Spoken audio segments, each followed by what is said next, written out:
Doctors discover something in the baby's head, and it leaves them in awe.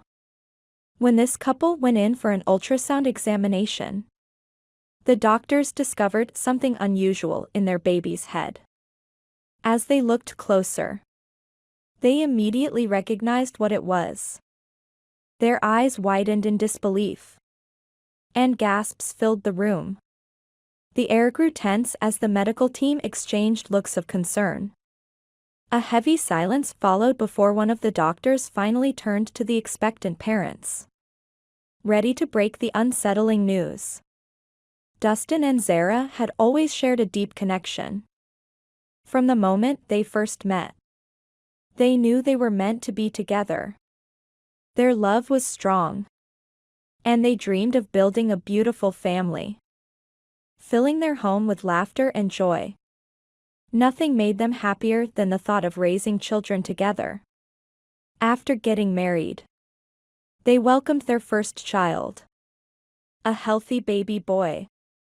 Their son quickly became the center of their world, bringing them an indescribable amount of happiness. A few years later, Zara became pregnant again. This time, their excitement grew even stronger. Although they would have been thrilled with either gender, they secretly hoped for a little girl. The idea of having both a son and a daughter felt like a dream come true. But soon, their hopes and dreams faded into the background.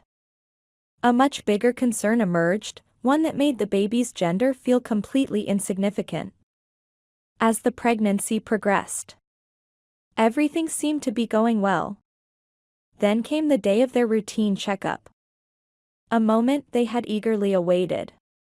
That morning, they walked into the hospital with smiles on their faces. Hand in hand, their hearts light with excitement. They couldn't wait to see their unborn child on the ultrasound screen, to hear their doctor reassure them that everything was normal. The anticipation only grew as they entered the dimly lit ultrasound room. Zara lay down as Dustin took his place beside her, gripping her hand gently.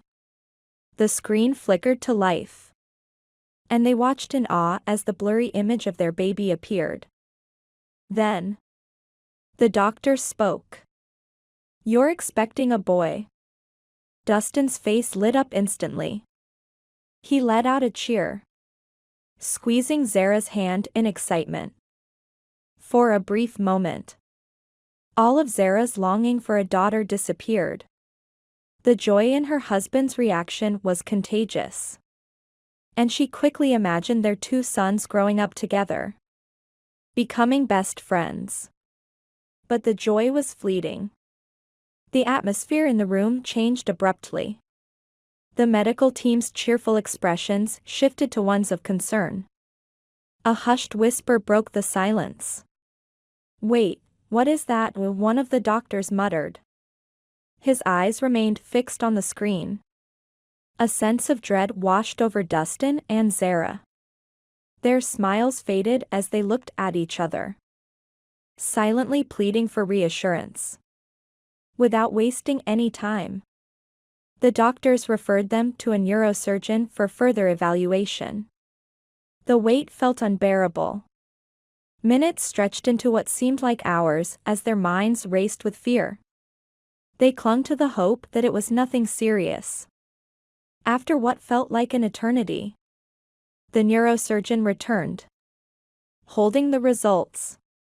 Dustin and Zara immediately stood up, their hands tightly clasped together. Their hearts pounded as they searched his face for any sign of good news. But the expression he wore told them everything. Their worst fears had come true. The survival chances were slim. The neurosurgeon took a deep breath and gestured for them to sit down. His expression was unreadable, but the weight in his eyes told them the news was grim. As they settled into their seats, hands intertwined, he began to explain the diagnosis in a steady yet solemn tone. Their unborn son had an encephalocele, a rare and severe neural tube defect in which part of the brain protrudes through an opening in the skull. The condition was life-threatening. And the odds were against them. With each word, the room seemed to grow colder, the walls closing in around them. This is a very serious condition, the doctor continued, his voice calm but heavy. Even if he survives birth, his quality of life will be severely compromised. Dustin and Zara felt like the air had been knocked out of them. Zara gripped her belly instinctively, as if to shield her child from the devastating truth. Then, Dustin, his voice barely above a whisper, asked the question neither of them wanted to say out loud. Will he make it? The doctor hesitated for a moment, then shook his head. His next words made time stand still. No. And even if he does, his life will be full of suffering. It would be best to terminate the pregnancy. Silence fell upon the room. The weight of his statement settled on their shoulders like an unbearable burden. Terminate the pregnancy? The words rang in their ears, echoing in their minds. It was the most logical choice. The one that would spare their baby from pain, yet it felt so wrong. They looked at each other, searching for answers in one another's eyes. How could they possibly make such a decision? Was it cruel to let him be born, knowing his life would be short and full of hardship? Or was it even crueler to take away his only chance at life before he had even taken his first breath? After what felt like an eternity, Zara exhaled shakily, with tears streaming down her face. She whispered, "We'll do it." Her heart shattered as she uttered the words. She had no idea that she was about to make the biggest mistake of her life. That night, as she lay in bed, Zara couldn't sleep. She stared at the ceiling, her mind racing. Then, a soft flutter in her belly made her freeze. A gentle kick. Then another. Tears welled in her eyes. He was alive. He was fighting. Turning to Dustin, she grasped his hands tightly. I can feel him. He wants to stay with us. He wants us to know him. Let's fight for him. She hadn't even finished speaking when Dustin pulled her into his arms. He held her close, his voice thick with emotion. I feel the same way. I could never forgive myself. Unbeknownst to each other, they had both already changed their minds. They weren't giving up. No matter what the future held, they would welcome their son into the world. The months that followed were bittersweet. They prepared themselves for the inevitable goodbye, cherishing every kick, every heartbeat. Then, the moment arrived. Zara's water broke. Dustin rushed her to the hospital, his hands trembling on the steering wheel. He called their family. And soon, the waiting room was filled with loved ones, all gathered for the brief but precious time they would have with the baby. Emotions ran high, not out of sorrow, but out of love. Someone spoke, their voice thick with emotion. We all agreed to be happy today, even though our hearts are breaking. And with that, they waited, their hearts heavy yet full, ready to meet their son. When the doctors urged Zara to push, she clenched her teeth and summoned every ounce of strength she had left. She knew that just outside the delivery room, her husband, son, and the rest of her family were waiting anxiously, their hearts weighed down by a sorrow too heavy to bear. They were smiling through their pain, forcing themselves to be strong for her. For Bentley. That thought alone gave her the courage she needed. And then, finally, Bentley was born. The nurses moved quickly, wrapping the fragile newborn in a soft hospital blanket before gently placing him in his parents' waiting arms. They knew time was precious. This was their chance to hold him, to whisper their love, to say their goodbyes before it was too late. Soon after, the rest of the family was invited into the room, their faces etched with both love and devastation. Bentley's 3-year-old brother, Beau, stepped forward cautiously, his tiny hands trembling with both excitement and uncertainty. He reached out and carefully brushed his newborn brother's soft, delicate hair, his young mind too innocent to grasp the full weight of the moment. "I'll teach you how to play video games," he promised in a tiny, hopeful voice. "I'll give you all my toys when we get home." The room seemed to hold its breath. His sweet, simple words nearly shattered everyone. The innocence of a child, untouched by grief, believing in a future that no one else dared to imagine. He didn't understand. He couldn't possibly know what was about to happen. The air in the room was thick with sorrow and fear.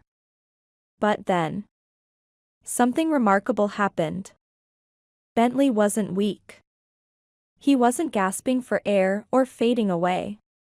He was crying loud, strong, and full of life. Just like any healthy newborn. It was torture. Should they allow themselves to hope? Or would that hope be cruelly taken from them in the next moment? But as the seconds stretched into minutes and the minutes into hours, Bentley refused to let go. And, against all odds, days turned into weeks. Neither Dustin nor Zara slept well on most nights. Each morning, they awoke in a state of terror, hearts racing with the fear that Bentley, their precious child, might have passed away in the night. Every night felt like a new battle. And each morning they would look to the door, half expecting it to bring the news they were dreading. But despite the odds, Bentley kept fighting. He was determined, beyond anyone's expectations, to survive. As the months passed and Bentley continued to grow stronger, his parents slowly began to regain a sense of hope. They had spent so much time waiting for fate to take its course. But they realized it was time for them to take matters into their own hands. They couldn't simply sit back and wait anymore. With every ounce of their energy, they decided to do everything within their power to help Bentley. Dustin threw himself into researching medical treatment options, tirelessly combing through any information that might offer a glimmer of hope. After weeks of exhaustive searching, endless phone calls, and countless hours of research, they finally found something promising: Boston Children's Hospital. It was there that doctors spoke to them about a procedure that could potentially change everything for Bentley. The possibility of repositioning his brain inside his skull. Could this be the turning point they had been hoping for? The day of the surgery arrived, and with it came a wave of anxiety and fear. Bentley was wheeled into the operating room, and all Dustin and Zara could do was wait outside. Time seemed to stand still as they sat together in complete silence, hearts pounding, each lost in their own swirling thoughts. There was no comforting conversation. Only silent prayers filled the air, as they silently begged for Bentley to survive. The doctors had warned them that Bentley's chances of survival were only 50%. Yet, what they didn't know was that Bentley had already proven himself to be a fighter, even in the sterile, cold environment of the operating room. After 5 long hours, the surgeon finally emerged, delivering the news they had been desperate to hear. The surgery was a success. That evening, Bentley opened his eyes for the first time after the surgery. When Dustin and Zara saw him, they were overcome with a flood of emotions. Primarily gratitude. They had nearly lost hope. But here he was. Alive. Peaceful. And full of life. It was a miracle. We always knew he had so much to give to this world, Dustin later said, his voice filled with pride and love. A few weeks later, Bentley was discharged from the hospital. He continued to recover well, defying the odds with each passing day. While the doctors cautioned that Bentley might face some health challenges in the future, his family had no doubts. Bentley was a fighter, and they knew he would overcome whatever lay ahead. "We are not afraid," Zara said confidently. "Bentley is strong, and he's ready to show the world what he's capable of. We will always stand by his side, no matter what." Today, Bentley is 7 years old and continues to thrive. A living testament to strength, determination, and the unwavering love of his parents. He constantly amazes his parents with his intelligence and resilience. He smiles often. He is simply a happy child. And most of all, his parents are grateful every single day that they chose to give him a chance at life. After watching the story above, do you have any thoughts? Feel free to share your opinions in the comments section. If you enjoyed our video, please like, subscribe, and share our channel. That's all about today's stories. See you next time.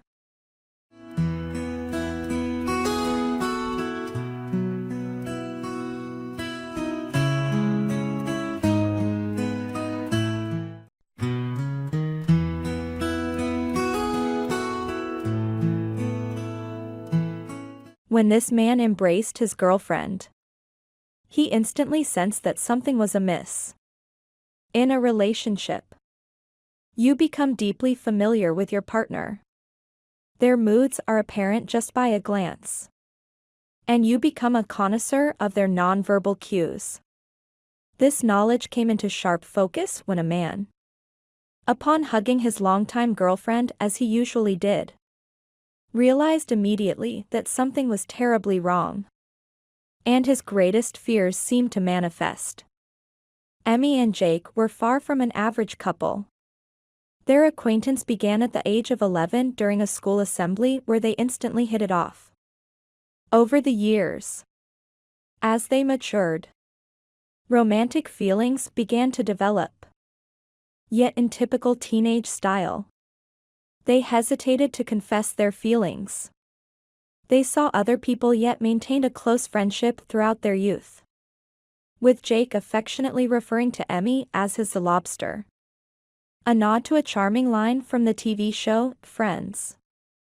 In the series, Phoebe explains to Ross that Rachel is his lobster, implying that lobsters mate for life and symbolizing his destined life partner. After spending 5 additional years as friends, Emmy and Jake decided to start a romantic relationship, founded on love, respect, and friendship, the cornerstones of a durable partnership.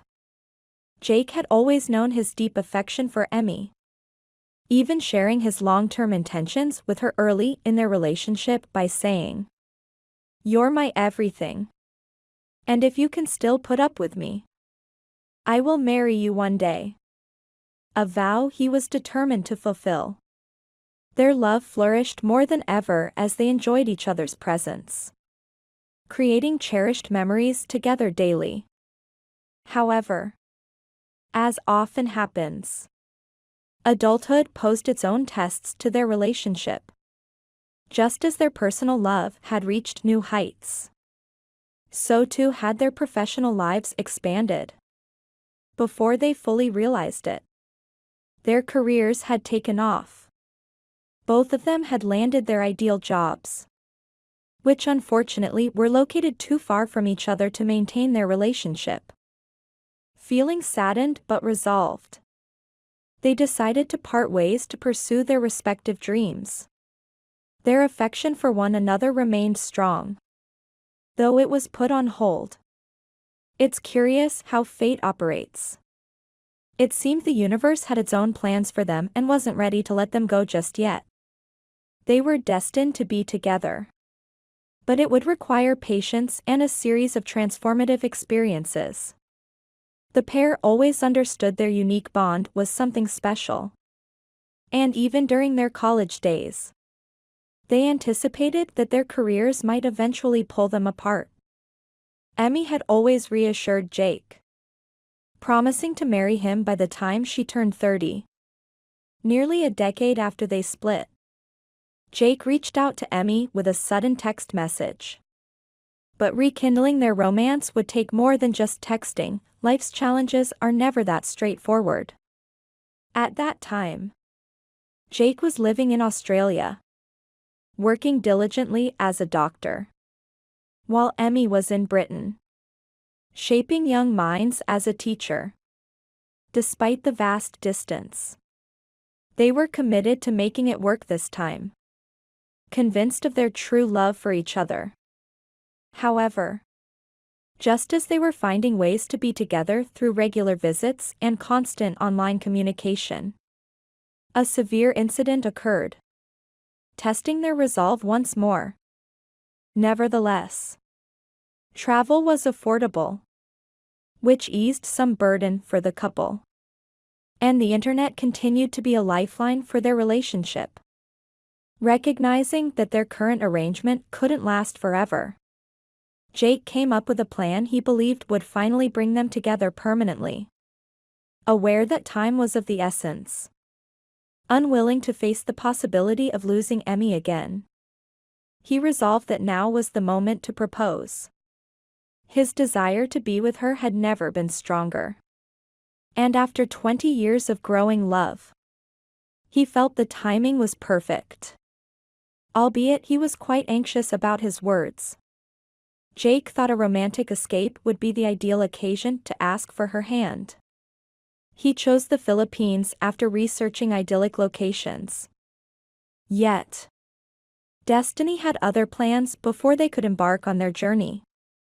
When Emmy arrived in Australia to see Jake before their trip, he embraced her and was overcome with fear, the likes of which he had never experienced. At the thought of possibly losing her. During the hug, he noticed a lump on her neck, and his medical expertise told him it was serious. He insisted she get it examined, and she did so the day before their scheduled flight to the Philippines. The diagnosis was heart-wrenching. Emmy had an advanced and aggressive thyroid cancer that had metastasized to her lungs, spine, and bones. Suddenly, Jake's world shattered, knowing there was no cure for her condition. However, Emmy refused to surrender, and Jake was right there with her. She began treatment aimed at extending her life, determined not to let cancer rob her of her remaining time. During this challenging period, Emmy penned a series of children's books, with Jake providing the illustrations. Together, they engaged in activities to support others, embodying resilience and compassion. Jake traveled to Britain to support her as she battled this formidable illness. They chose to cycle from London to Copenhagen, successfully raising over £195,000 for the Royal Marsden Hospital. Jake was determined to marry her, accepting that their time together might be brief. Instead of proposing in the Philippines as he had initially planned, Jake proposed by serving her tea in bed, which turned out to be perfectly suited to their circumstances. With no time to spare, they wed in a matter of days, surrounded by loved ones. The wedding was a joyful celebration of laughter, dancing, and love. Emmy's mantra, smile, love, and be kind, resonated deeply on this special day. She expressed her emotions on Facebook, saying, "Love truly is the best drug, and I have been completely enveloped in it." Emmy chose to be transparent about her struggles and shared her journey online. Despite facing terminal cancer, she maintained a joyful demeanor throughout. She acknowledged that while the diagnosis was shocking and sometimes difficult, it underscored the value of cherishing every single day. Every moment they spent together was precious until the very end. Emmy was a generous spirit, remembered fondly by all. Sadly, she passed away shortly after the wedding. Even in her final moments, she thought of others, with all proceeds from her book going to her chosen charities. While the story is deeply sad, it offers a powerful lesson: to live life fully and selflessly, cherishing moments with loved ones. Emmy's legacy of love and kindness is enduring. In remembering her, we are reminded to embrace our loved ones and never take life for granted. After watching the first story above, do you have any thoughts? Feel free to share your opinions in the comments section. Now, let's watch another similar story. During a simple family photo session, as a photographer zooms in, a startling discovery shifts everything. What would you do if a photograph unveiled a shocking truth about your life? Keep watching to find out more. At the photo shoot, a family, including their sons and pet dog, posed for a picture. The photographer, Emma, adjusted her camera strap and surveyed the scene before her. A few feet away, the family stood in line, their golden dog obediently sitting at their feet. "Okay. Just a few more shots," Emma called out cheerfully. "Mom, Dad, come a bit closer. Boys, hold still for a moment." "Perfect." She snapped several photos as the sun set, bathing the family in its warm glow. The boys grinned playfully while their parents chuckled, trying to keep them in line. Emma liked to review some shots during the session. However, this time, her breath caught as she scrolled through the images. Hesitantly, she swiped across the screen. Her eyes locked on one particular photo.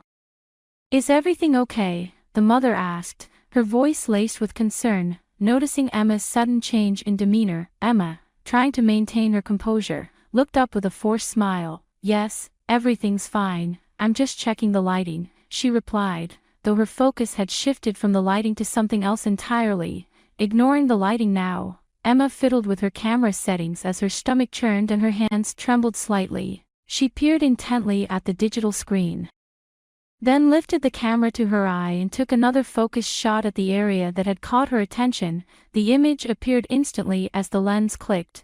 Her mind raced with possibilities. Could there be a smudge on the lens, or perhaps a camera error? Instinctively, she reached for her cleaning cloth. Despite the detail persisting, Emma lifted her camera again and took another shot. "No way," she murmured in a whisper so faint it was almost inaudible. She zoomed in, her hands growing sweaty as the anomaly became increasingly clear and undeniable. It simply didn't make sense. Just then, one of the parents addressed her, "Miss Emma," snapping her back to reality. "Sorry, could we take a few more shots?" she asked, hastily rearranging the family while trying to mask her growing unease. Her movements were mechanical, her mind preoccupied with the image etched in her memory. As she snapped another photo, her thoughts tried to realign, but her trembling hands betrayed her anxiety. The parents exchanged worried glances, noting her sudden change in demeanor. The father stepped forward slightly, asking, "Is everything okay, Emma?" Her lips tightened into a forced smile, but her heart squeezed tight as she took one last glance at the camera's display. The image transported her back 3 years. Emma had been pregnant, filled with anticipation of meeting her first child. When she finally held her newborn, the joy was overwhelming. She vividly remembered every detail, the soft cry that hinted at future promises, the feel of her baby's weight in her arms, and his tiny fingers clasping hers. Yet, that joy was short-lived. After the nurses took her son for a routine checkup, Emma drifted into a light sleep, and that's when the nightmare began. When Emma awoke, the hospital was in chaos. Doctors and nurses were clustered together, visibly distressed, and deliberately avoiding her gaze while whispering among themselves. The arrival of the police indicated that the situation was grave. Eventually, a nurse came over with a trembling voice and delivered the devastating news: "Your baby, he's missing." Emma was stunned and heartbroken. Despite exhaustive searches and reviewing security footage, and despite relentless questioning, her newborn son remained missing. Years went by, but Emma's agony did not diminish, though her heart ached. Emma dedicated herself to her career as a photographer, capturing the joyful moments of other families. Yet, every time she photographed a child, she wondered about her own son and what he might have looked like now.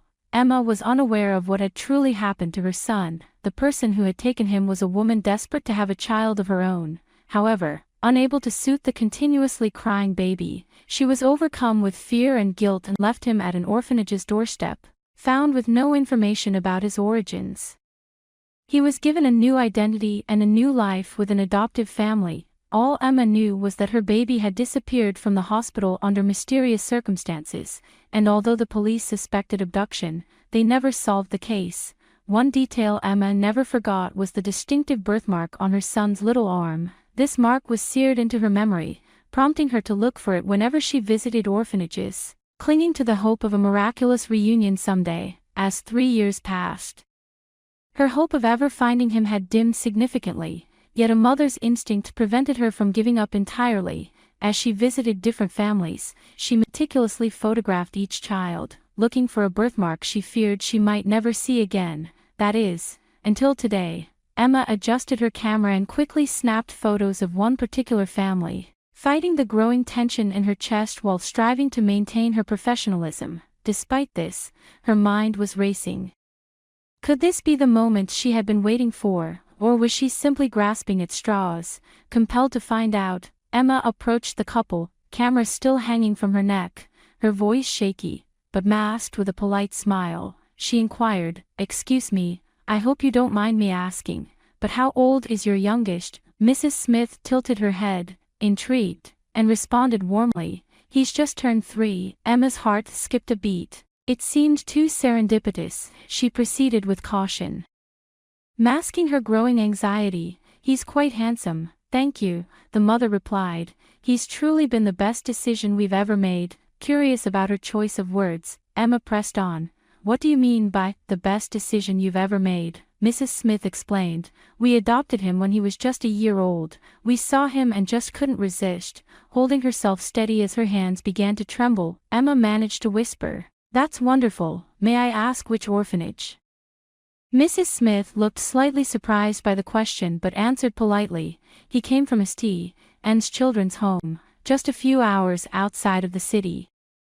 We received outstanding care," and Emma was already familiar with the orphanage, as she had been there multiple times during her frantic search for her son. At the time, there were no clues to his whereabouts. Emma hesitated. "I hope it's okay to mention this, but the birthmark on your younger son's hand." Taking a deep breath, Emma's composure began to falter, her voice trembling as she revealed, 3 years ago, right after he was born, my son was taken from the hospital.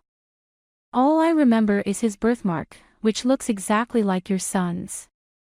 The Smiths stopped, their expressions shifting from confusion to shock.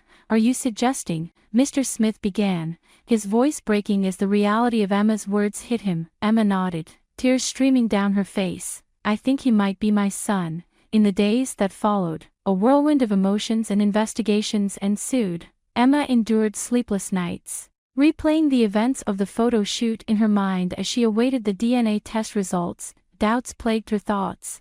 What if she was wrong? Was she clinging to a mere cruel twist of fate? However, when the DNA results finally arrived, they unequivocally confirmed her suspicions, erasing all her doubts. despite their initial surprise, the Smiths responded with incredible compassion and understanding. With a voice tinged with sadness, Mrs. Smith confessed, "We had no idea. We've loved him as if he were our own." As Emma wiped her tears and shook her head, she expressed her deep appreciation, saying, "You've given him so much love and care. I am forever grateful for that. I don't want to take him away from you. I just want to be part of his life." In a heartfelt gathering arranged by the Smiths, Emma was reunited with her son. As he gazed up at her curiously, she gently traced the birthmark on his tiny hand, her emotions welling up. Softly, Mrs. Smith spoke, "You're his mother, and he should be with you. But we'd love to still be a part of his life if that's okay with you." Emma, smiling through her tears, gratefully looked at the Smiths and replied, "Would be honored. He's fortunate to have you both." What started as a routine photo shoot turned into a miraculous reunion. Emma's search had come to an end, and a new chapter with her son and the Smiths was beginning. What a touching narrative. After watching the story above, do you have any thoughts? Feel free to share your opinions in the comments section. If you enjoyed our video, please like, subscribe, and share our channel. That's all about today's stories. See you next time.